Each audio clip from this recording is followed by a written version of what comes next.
नमस्कार, सुप्रभात। आप देख रहे हैं खबर दिल्ली और समय हो चला है दिल्ली की 25 बड़ी खबरों को जानने का। इससे पहले यदि आप वीडियो को लाइक नहीं किए हैं तो लाइक कर दीजिए और चैनल को सब्सक्राइब कर लीजिए। तो आइए एक नजर डालते हैं 25 बड़ी खबरों पर फटाफट अंदाज में।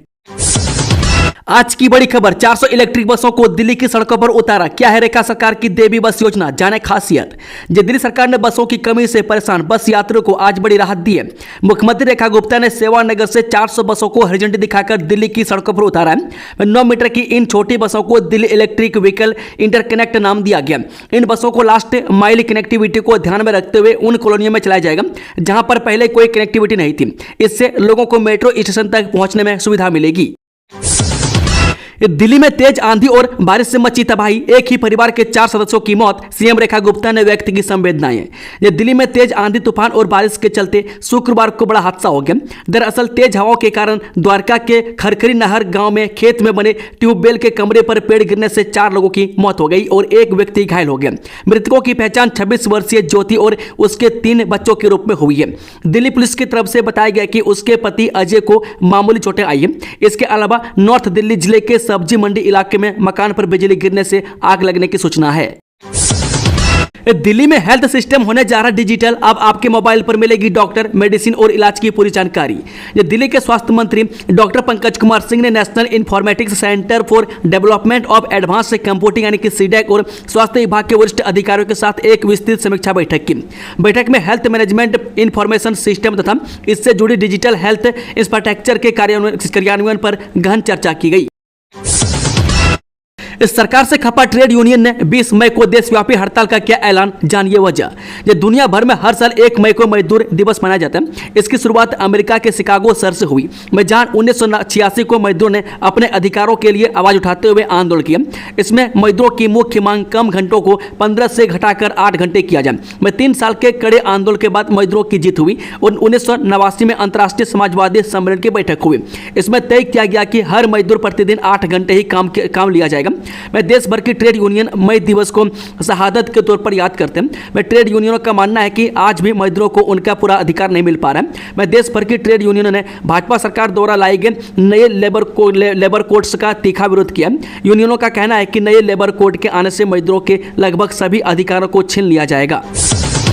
दिल्ली के स्कूलों में बम की धमकियों से निपटने की कोई तैयारी नहीं, हाईकोर्ट ने किया जवाब तलब। दिल्ली हाईकोर्ट ने दिल्ली के स्कूलों में बम की धमकियों से निपटने के लिए विस्तृत योजना बनाने में नाकाम रहने का आरोप लगाने वाली अवमानना याचिका पर सुनवाई करते हुए दिल्ली सरकार और दिल्ली पुलिस को नोटिस जारी किया। जस्टिस अनीस दयाल की बेंच ने कहा कि यह एक गंभीर मसला है और इस पर प्रशासन को तत्काल ध्यान देना चाहिए। मामले की अगली सुनवाई 19 मई को होगी। दिल्ली एम्स में अब रेयर जेनेटिक डिजीज की होगी सटीक जांच, डॉक्टरों ने विकसित की नई तकनीक। रेयर जेनेटिक डिजीज की बीमारी से जूझ रहे मरीजों के लिए दिल्ली एम्स से एक राहत भरी खबर आई है। दरअसल यहां के डॉक्टरों ने एक नए तरीके की खोज की है जिससे रेयर जेनेटिक डिजीज की सटीक जांच हो सकेगी। इससे मरीजों का इलाज सही समय पर हो सकेगा। डॉक्टरों का दावा है कि इस नए मेथड के जरिए किडनी में सिस्टम, अंधेपन, हड्डियों की बनावट में हुई गड़बड़ी की भी जांच आसान हो सकेगी। पहलगाम हमले के बाद हाई अलर्ट पर दिल्ली, वाहनों की गहन चेकिंग जारी। साकेत कैनॉट प्लेस में पुलिस की गश्त। भारत और पाकिस्तान के बीच बढ़ते तनाव के बीच राजधानी दिल्ली में सुरक्षा व्यवस्था कड़ी कर दी गई है। दिल्ली पुलिस ने गुरुवार शाम राजधानी के साउथ और साउथ ईस्ट जिलों में बड़े पैमाने पर जनरल गश्त अभियान चलाया, जिसमें लगभग 1300 पुलिसकर्मी तैनात किए गए। इसी तरह साउथ ईस्ट जिले में इरोज होटल के पास भी पिकेट लगाई गई। यहाँ एडिशनल डीसीपी ऐश्वर्या सिंह ने पिकेट का जायजा लिया। वहीं कालकाजी थाने के SHO एस यादव और SP राकेश भी इस चेकिंग में मौजूद रहे। पुलिस ने दोनों जिलों में दर्जनों PCR और ERV यानी कि इमरजेंसी रिस्पांस व्हीकल तैनात की है। मंत्री रेखा गुप्ता करेंगे महिला श्रमिकों की बड़ी परेशानी दूर, 500 जगह लगाएगी पालना। दिल्ली की मुख्यमंत्री रेखा गुप्ता अंतर्राष्ट्रीय मजदूर दिवस के मौके पर गुरुवार को राजधानी के करोल बाग में आयोजित श्रमिक सम्मान समारोह में शामिल हुई, जहां उन्होंने कहा कि दिल्ली सरकार मजदूरों के कल्याण के लिए प्रतिबद्ध है और वह यहां रहने वाले श्रमिकों और उनके परिवार की सालाना स्वास्थ्य जांच कराएगी। इस मौके पर सीएम ने अन्य कई श्रमिक हितैषी योजनाओं की जानकारी भी दी, जिसमें कामकाजी महिला मजदूरों के बच्चों की देखभाल के लिए 500 पालना कक्ष खोलना भी शामिल है। वह कार्यक्रम के दौरान मुख्यमंत्री ने वहां मौजूद महिला एवं पुरुष श्रमिकों से मुलाकात भी की और उनसे उनकी समस्याओं के बारे में भी जानकारी ली। इसके बाद अपनी पोस्ट में ऐसी कामकाजी महिलाओं के लिए दिल्ली सरकार की योजना की जानकारी देते हुए कपिल मिश्रा ने लिखा, श्रमिक बहनों के बच्चों के लिए दिल्ली में 500 पालना कक्षा खोल रही है मैं दिल्ली सरकार, ताकि काम पर जाने के बाद उनके बच्चे स्वस्थ व सुरक्षित रह सके। डिजिटल अरेस्ट कर 55 वर्षीय महिला से 56 लाख रुपए ठगे, सिम बंद होने की बात से शुरू की जालसाजी। जिस साइबर ठगों ने वैशाली में रहने वाली 55 वर्षीय अर्चना खरे को कॉल कर अगले 2 घंटों में सिम बंद होने की बात कही। मैं कारण पूछने पर सिम से अलग अलग बैंक खातों में हवाला की धनराशि ट्रांसफर होने और अश्लील मैसेज भेजने का आरोप लगाया। मैं खुद को दिल्ली पुलिस इंस्पेक्टर बताने वाले युवक ने अर्चना खरे को सलाह दी कि वह सिम का दुरुपयोग करने वाले के खिलाफ मुकदमा दर्ज कराएं। मैं साथ ही सीबीआई अधिकारी को कॉल ट्रांसफर की गई। मैं खुद को सीबीआई अधिकारी बताने वाले ने अर्चना खरे पर आरोप लगाया कि उनके मोबाइल से 100 से अधिक बैंक खातों में धनराशि ट्रांसफर हुई है और ये पैसे हवाला के थे। मैं महिला को बुरी परिस्थिति में होने का भय दिखाया, बताया कि उनके बैंक खातों की चेकिंग होगी, इसके लिए उनके बेटे को यूके से पकड़कर लाने की धमकी दी। नेशनल हेराल्ड मामले में सोनिया और राहुल गांधी की मुश्किलें बढ़ी, कोर्ट ने भेजा नोटिस। दिल्ली की एक अदालत ने नेशनल हेराल्ड मनी लॉन्ड्रिंग मामले में कांग्रेस नेताओं सोनिया गांधी और राहुल गांधी को नोटिस जारी किया। मैं दिल्ली के राउज एवेन्यू कोर्ट में दूसरी सुनवाई हुई। मैं इससे पहले 25 अप्रैल को कोर्ट ने सोनिया गांधी राहुल गांधी को नोटिस जारी करने से इनकार कर दिया था। अदालत ने ईडी से और अधिक प्रासंगिक दस्तावेज लाने और खामियों को दूर करने को कहा था। अब इस मामले में अगली सुनवाई 8 मई को होगी। मैं इससे पहले नेशनल हेराल्ड मामले में ईडी ने पूर्व कांग्रेस अध्यक्ष सोनिया गांधी और लोकसभा में विपक्ष के नेता राहुल गांधी पर शिकंजा कसते हुए मनी लॉन्ड्रिंग मामले में आरोप पत्र दायर किया था। ईडी ने दिल्ली की राउज एवेन्यू कोर्ट में आरोप पत्र दाखिल किया था। ईडी ने सोनिया और राहुल नेताओं को मनी लॉन्ड्रिंग मामले में आरोपी बनाया। मैं आरोप पत्र में कांग्रेस के वरिष्ठ नेता सैम पित्रोदा, असुमन दुबे समेत कई नेताओं के नाम भी शामिल है। सीएम रेखा की शीर्ष अधिकारियों के साथ बैठक, बोली आज से अगले 20 दिन युद्ध स्तर पर चलेगा सफाई अभियान। जो साफ सुथरी और सुंदर दिल्ली बनाने के लिए शुक्रवार से 20 दिन तक सफाई महाअभियान चलेगा। इसमें दिल्ली की हर गली, सड़क, पार्क को धूल, कचरा व पोस्टर मुक्त किया जाएगा। मैं दिल्ली सरकार के विभिन्न विभाग, एमसीडी, डीएमडीसी और पुलिस की संयुक्त टीमें इसके लिए काम करेंगी। मैं सीएम रेखा गुप्ता ने सभी को जमीन पर उतरकर सफाई कराने की जिम्मेदारी दी है। नरेश मल्यान मकोका मामला, दिल्ली पुलिस ने आप नेता के खिलाफ दाखिल किया आरोप पत्र। जराउज एवेन्यू कोर्ट में पुलिस ने आम आदमी पार्टी यानी कि आप के पूर्व विधायक नरेश बालियान के खिलाफ महाराष्ट्र संगठित अपराध नियंत्रण अधिनियम मामले के तहत आरोप पत्र दाखिल किया है। विशेष न्यायाधीश कावेरी बावेजा की अदालत में अंतिम रिपोर्ट दाखिल की गई और मामले की शुक्रवार को अगली सुनवाई के लिए सूचीबद्ध किया।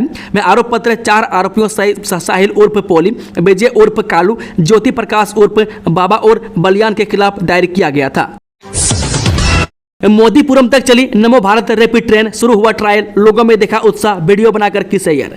जो नमो भारत रैपिड ट्रेन का ट्रायल रन बृहस्पतिवार को मोदीपुरम तक शुरू हो गया। मैं अभी तक दिल्ली के न्यू अशोक नगर से मेरठ साउथ स्टेशन तक रैपिड ट्रेन का संचालन हो रहा है।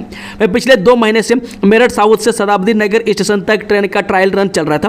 बृहस्पतिवार को नमो भारत तक रैपिड ट्रेन का ट्रायल रन मोदीपुरम तक शुरू कर दिया गया।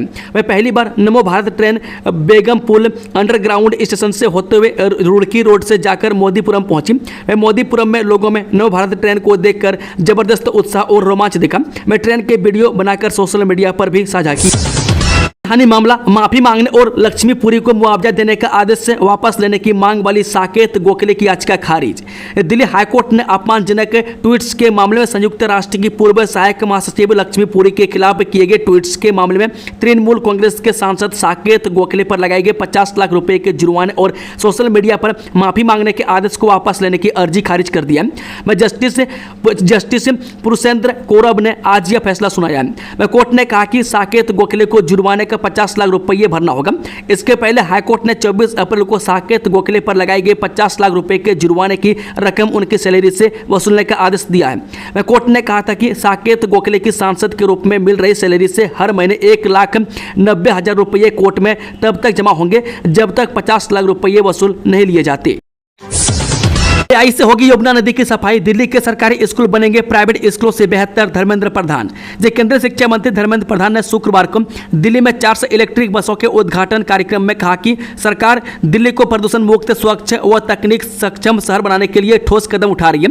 उन्होंने बताया कि IIT कानपुर को यमुना नदी की सफाई, कचरा प्रबंधन व डीकंजक्शन के लिए आर्टिफिशियल इंटेलिजेंस यानी कि AI आधारित एप्लीकेशन विकसित करने की जिम्मेदारी दी गई है।